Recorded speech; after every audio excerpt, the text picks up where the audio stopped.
Hello and welcome to this episode of Truthiverse. I'm your host, Brendan D. Murphy, and this week on Healthy Life Radio, we are joined by Dr. Patrick Quanten, who is a very interesting man. And without further ado, I'm going to let him give us his background and his shtick. So with that, Patrick, thank you so much for taking the time to have a chat with me. It's a pleasure to talk to you. My background, just keeping it very short, I have been a GP, medical general practitioner, for 18 years. At that point, I gave it up, literally gave it up. I returned my license because I no longer wanted to be part of that group. And I also was aware of the power that the medical authorities have got over doctors and any of their personnel. And so I didn't want them to be able to come down on me as a doctor, because within those closed doors, you'll get punished and there is no room for any other thought. Anyway, so I stepped out of that because over the years, I've been struggling with some questions about health and why people weren't getting any better when we were giving them the right treatment. And so in the books, it said it should get better. The specialist said it should get better, and the person doesn't get better because, well, it's his own fault. It's either he's a psychopath or he doesn't take his medicine properly or whatever. So looking for some more truths, I came across a whole different world, and it started off with all the alternative therapies. I started thinking that they were the holy grail, and that phase passed too. I then started to think that it was more a personal thing. And that is basically where I ended up and where I am right at this moment. I'm trying to tell people that health is your own. It's a very individual thing. It's something that you need to work on. There are no basic rules. Anything goes because it is your personal reaction to the environment. And that is why you can even drop an atomic bomb on a city and there will be people that survive. This to me was a crazy idea. That means that there is a resilience in life that serves us all. But of course, we're not all evenly strong. We're not all have the same capabilities in the same sections of life, in the same energies of life. And so it's important to make your life an individual and a unique opportunity to learn something. You need to work with the skills that you've got, and your neighbor is a totally different person, and he's okay to smoke and have his whiskey at night or whatever, and he doesn't get ill from that while you do. So very individual, and that is what I started to focus on. I basically said to myself and later on to people, the medical profession is focusing on disease. They want to know everything about diseases. And so they cut them up and they dissect them and they analyze them. I'm no longer interested in diseases. I'm interested in health. I'm interested in the guy who survived his cancer. Why was that? I'm looking to understand health a lot better. And then I soon find out that if you want to do that, then you have to understand life a lot better than what we're told. And then you end up with what's the structure of the universe, how is life made, how does matter come into being. And so my life changed quite dramatically once I left the safe area that says only medics here.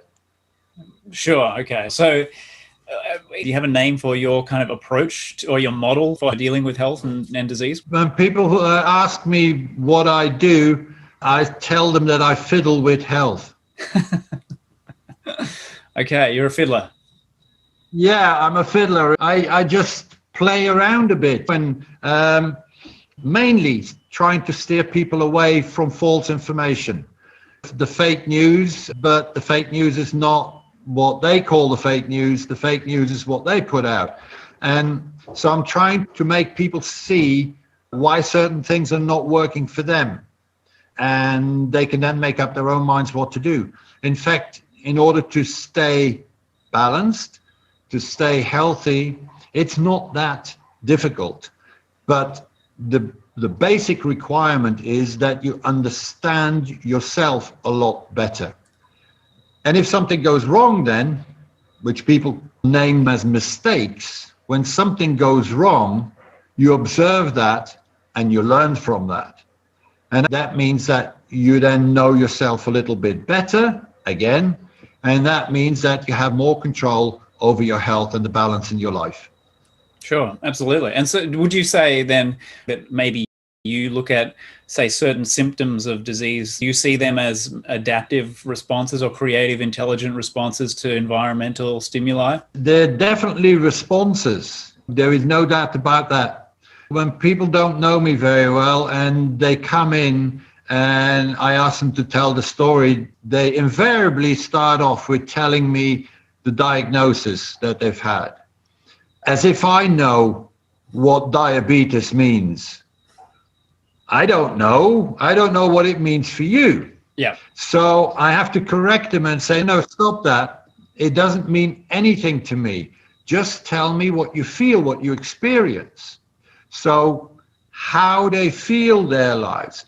And sometimes even by putting it into those kind of words, ordinary language, they can hear themselves say what is not right in their life. So it's the symptoms as described by the person, and the person needs to listen to it because it's their language, not mine. And then we take the physical signs and try to put that together. It's not about using symptoms and splitting them up in various directions and various diseases. It's about joining them together and trying to create a picture, one picture of that particular life.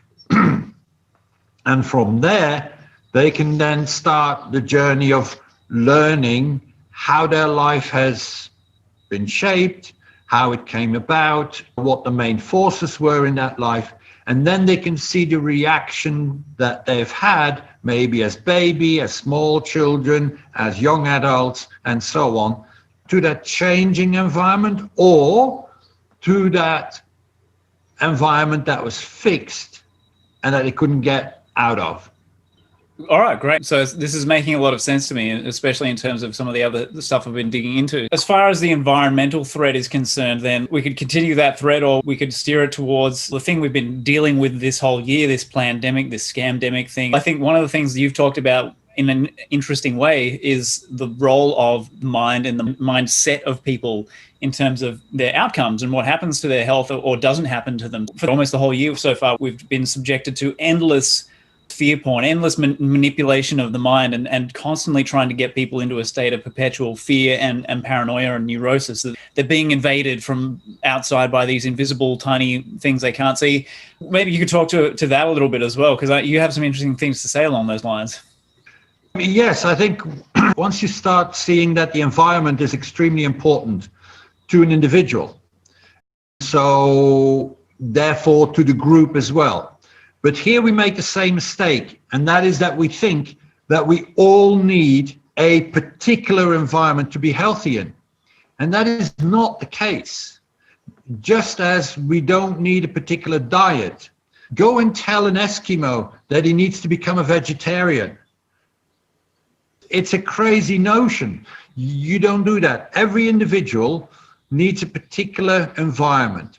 And okay, we need sunshine, we need fresh air, we need some space to live in.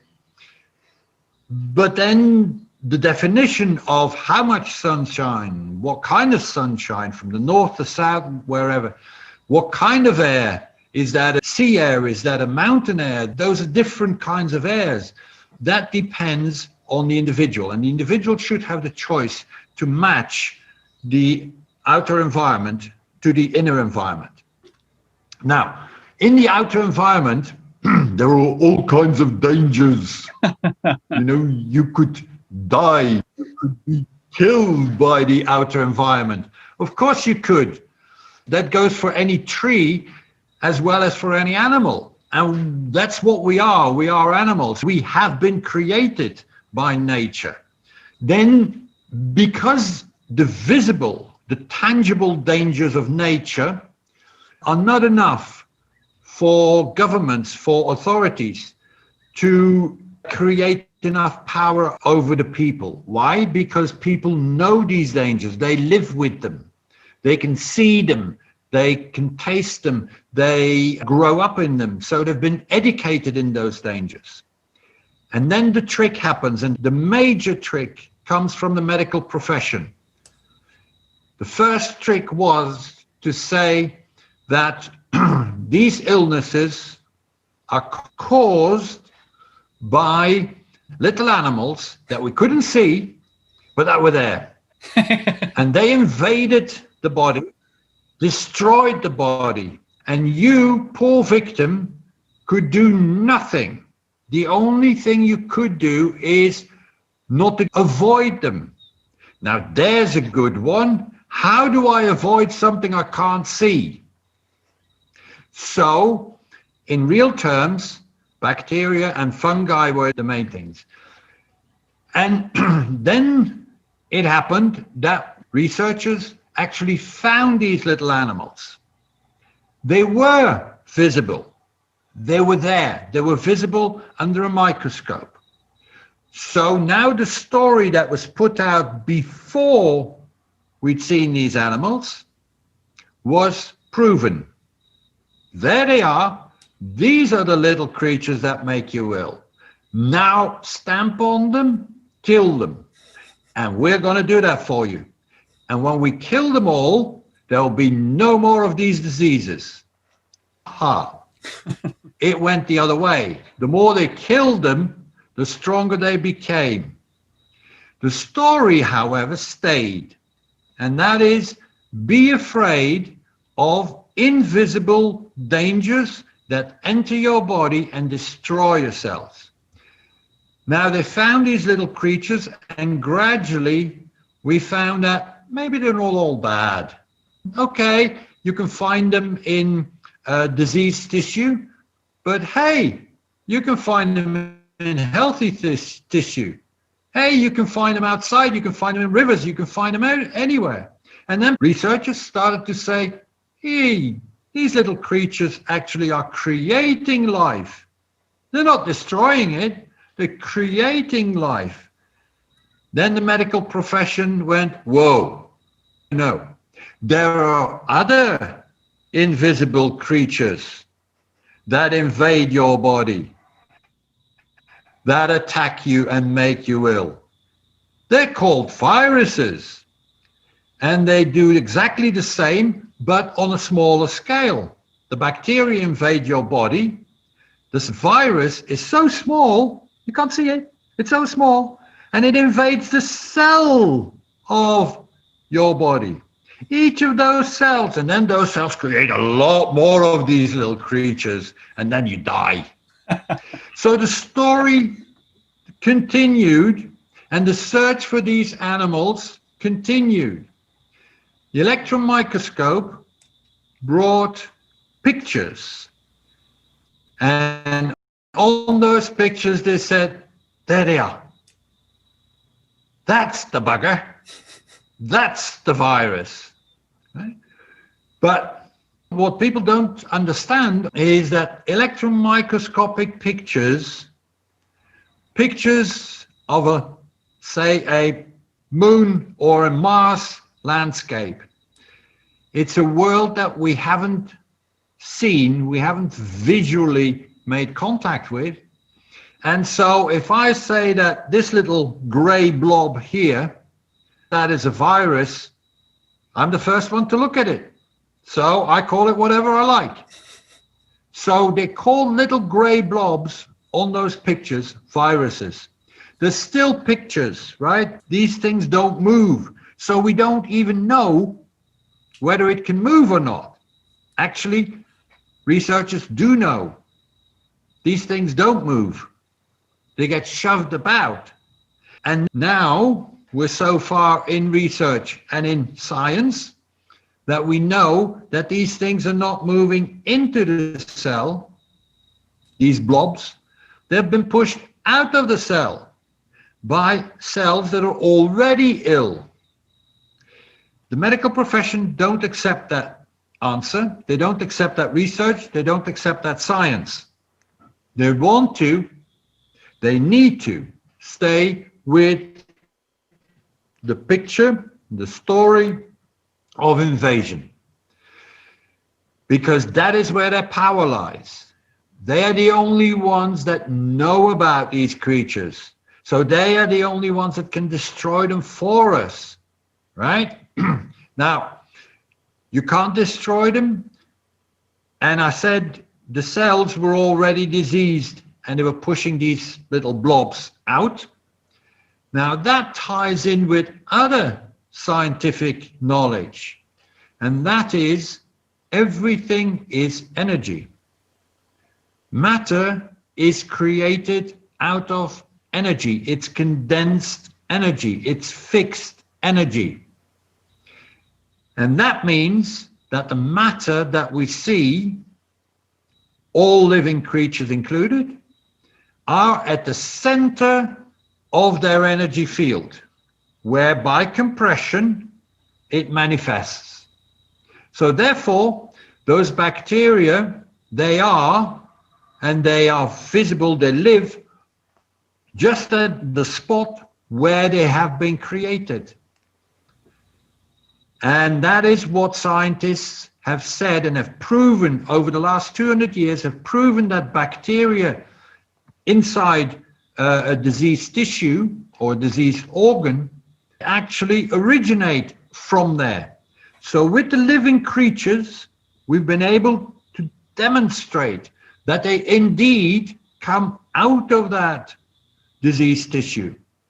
Now, if I continue that story and I make the link to the viruses, then it must be obvious that the viruses, whatever that little blob is that I've named a virus, originates on that spot.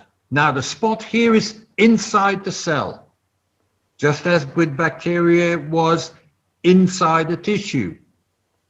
So inside the cell, something goes wrong, and that something has to be energetic. There's plenty of flow in life, and this is just one of them.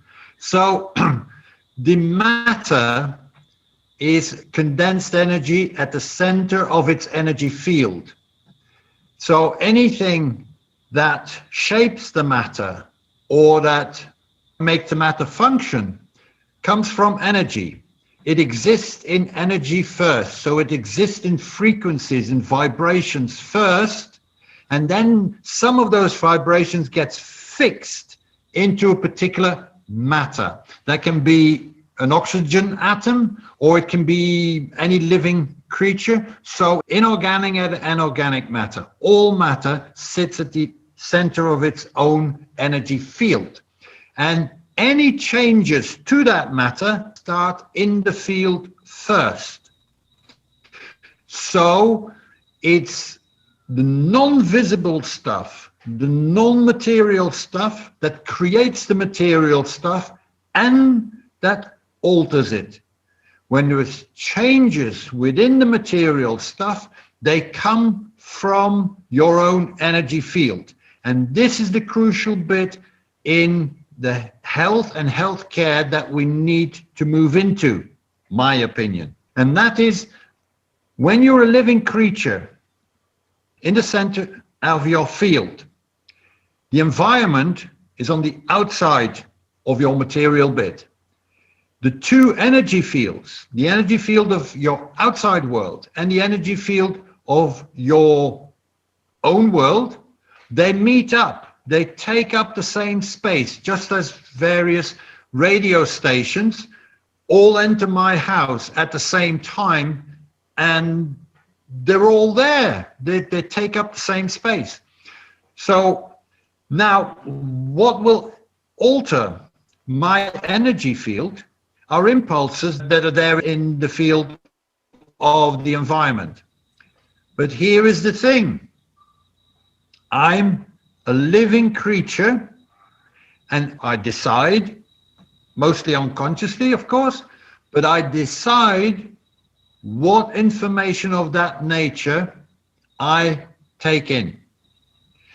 And when I do that, my inner world, my inner space responds to that. Then that means that my life and what happens inside my body, if you like, the material bit of who I am, that will be an expression of the interaction between my inner world and my outer environment. That means that the individual reacts to an environment. So now I can put 100 people in the same kind of extreme environment, and some may die, some may suffer a lot, some suffer a little, and some don't suffer. And you don't have to make it too complicated. Take 10 people and put them in a freezer compartment. That's all. That's their environment. You take them into the cold. Some may freeze to death. Some may get very cold and lose some fingers and toes. Others will find it a bit chilly. And another guy walks around in a t-shirt and short pants, and he's fine. Which shows us that the inner environment of those people are different. The outer environment we've created the same, but their reaction to it is different. So some may die, some may become ill very badly, some may recover quite quickly, and some may never get ill. And that goes for all environments that you put people into, all of them. So if we then make the link to the crisis that has been created by our environment, by our governments, and the governments being pressurized by medical profession, if we make that link, then it doesn't matter whether the virus exists, where the virus is, what the virus wants to do, if you want to believe in that. No, it doesn't matter. Any of those things matter. What matters is how I respond to my environment. And here's the thing. If I'm afraid of something, then I will be on the lookout all the time. Now, if that was the fact that on the news they said there was a lion in town and he was hungry, then I could be on the lookout for that. So therefore, if I look down the street and there's no lion, I'm pretty relaxed. I look at other people around me, they're pretty relaxed too. He's not here. He may be in a different place in town. But if I have to be on the lookout for something that I can't see, smell, hear, none of my senses can make contact with, then I live in constant fear. And what does that mean? It means that I use an awful lot of energy to protect myself. But it's wasted energy because I don't know where the enemy is. And in order to visualize that, our governments have given us tools to do that. One is up here. The other one is a measuring stick, how far away you got to be from people. There has to be screens in between people. Don't touch each other, and so on and so forth. Those are physical expressions of a continual fear of something that isn't there, that we can't see, that doesn't do anything to us unless we create inside ourselves the environment of not being in balance, not breathe properly, not live properly, not have open spaces, not being able to do what I need to do. The government tells me I'm only allowed to make essential trips. Any time I leave my house, it's because it's an essential trip, because I need to go somewhere. Shops of non-essential goods need to close. I'm sorry, but when I have a water leak and I need a new tap, that's an essential thing for me at that moment in time. So it's individual. It's the individual reaction and response to life.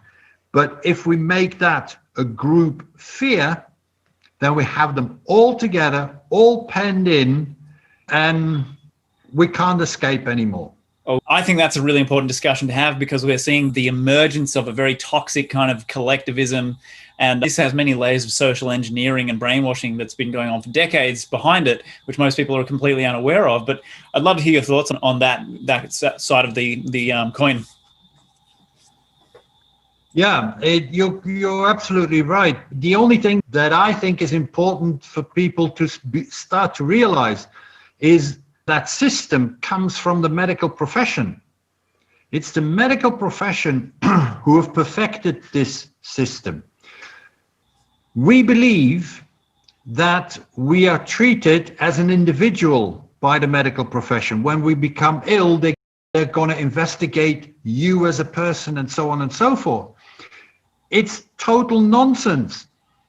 And it has changed even more so into that nonsense since I left. But the nonsense is that they're looking for a diagnosis. A diagnosis is nothing more than a nameplate stuck on your forehead. And once you've got that, you're treated like everybody else. They follow protocol. It's a prescribed to the doctor. It's a prescribed way of behavior. This is what is wrong with that person. Therefore, he needs this medication, that medication. And if he gets complications with that or side effects, then you need to do this, that, and the other, and so on. It's literally a protocol for the whole group. You're not an individual. I should have known it when I was training, even in hospital. There's a trainee that those specialists that were running the hospital, when they came to visit, they didn't know even the names of the patients or the age of the patient. All they knew that was in room 107 was the liver, and in 108 was the ingrowing toenail. That was all they knew. I should have known, but you're young and you want something, and but eventually that's what it is. So you're not treated as an individual. Being treated as an individual means that you are allowed an opinion. You are allowed to say what works for you, what doesn't work for you. If you say, doctor, these pills make me ill, then in my opinion, the most logical thing to do would be to say, oh, sorry, don't take them anymore. No, the protocol says give them something to get rid of their sickness. The doctors are now no longer individuals. They're not allowed to think for themselves. They're a group, and that group implements a set of rules onto the rest of the population. Another group, keeping control and manipulating people into believing what you believe. So it's repeating the story all the time, repeating the story all the time. For the last almost 100 years, they've been telling people that if they've got cancer, they can cure it for them. They don't. We all experience that they don't, but they keep telling the story and we keep following. So it is crucial that this changes. When we're talking about health and when we talk about life, it's crucial that this changes. Now, what needs to change? We need to go back to the individual. That doesn't mean to say that we need to completely ignore the group. No, there needs to be a balance. But we're out of balance now because the only thing that matters is the group. I need to wear a face mask in order to protect the group and to be respectful to my fellow citizens. This is ludicrous. If health is individual, then if I'm not hitting anybody over the head with a hammer, I'm not doing any harm to them. So I leave the group alone. In this particular story, it's interesting because medical profession has always talked about herd immunity. The group is immune against these invisible creatures. And in a way, it's a story of when we first meet them, then they're dangerous, they make me ill, they're gonna make everybody ill. Once we've met them and we shook hands and we had dinner together, then we get to know them better, and then they're not so bad, really. So therefore, I don't respond in the same way, and we can live together. So then they become good bacteria. Yeah. So that was basically the story of herd immunity.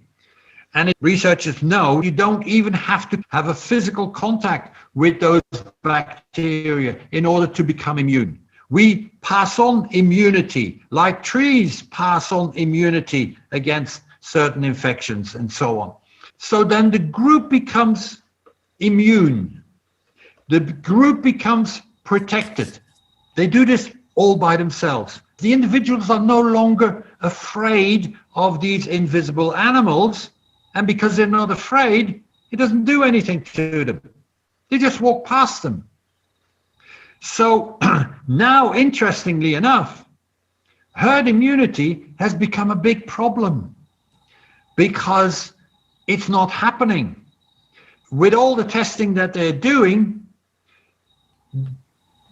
first of all, it's very difficult to prove immunity, but okay, let them have that and they can prove their immunity. But it turns out that they can only prove immunity in 3 to 5% of the whole population, even in the population that they know have been ill. So they have had physical contact. Their body has recovered from it and doesn't show immunity. No, not in your tests. But these people have immunity.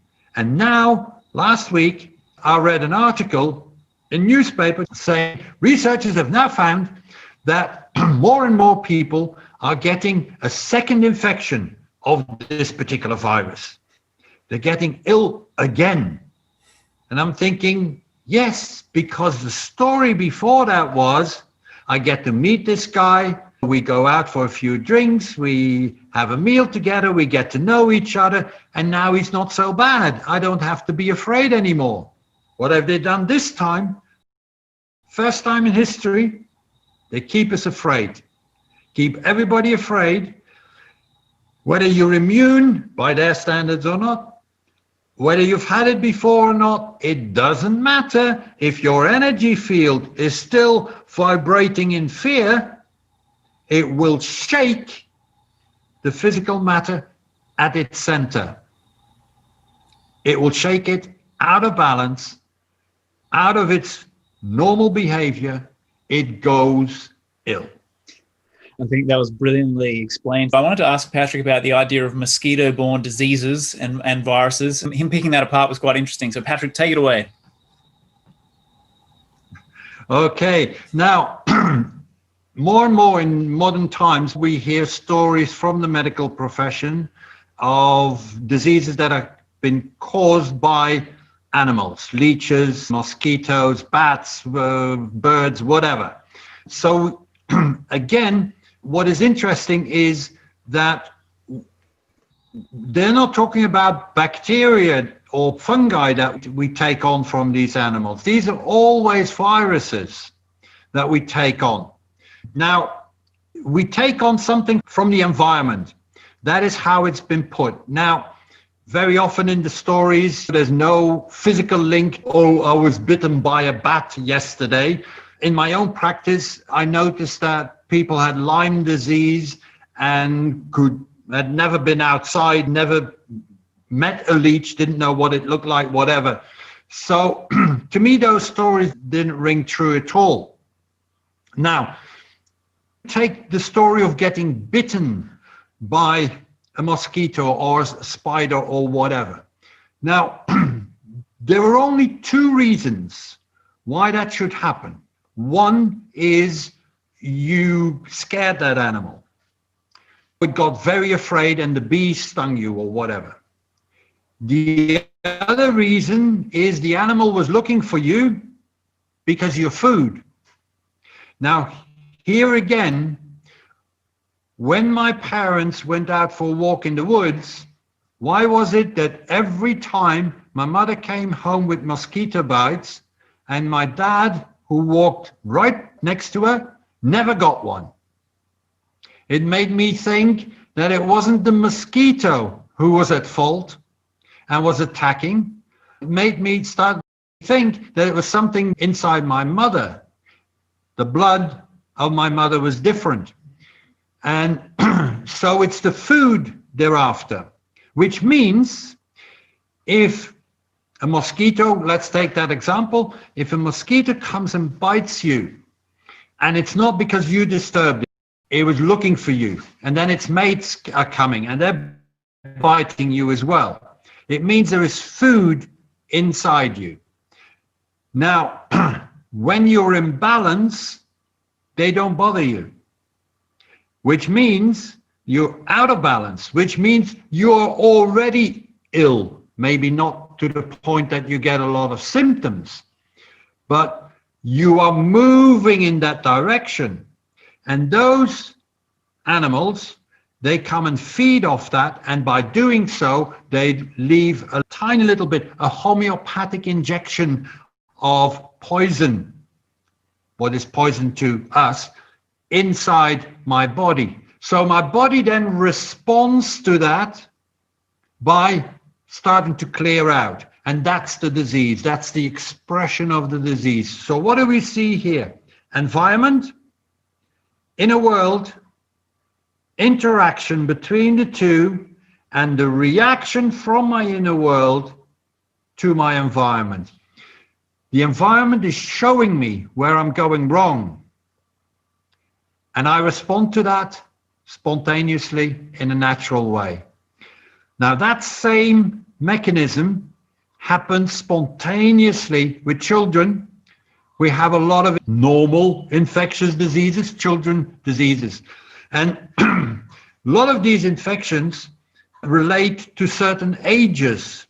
So you get them around certain ages and certain circumstances. And then you see that most of the children will get that disease.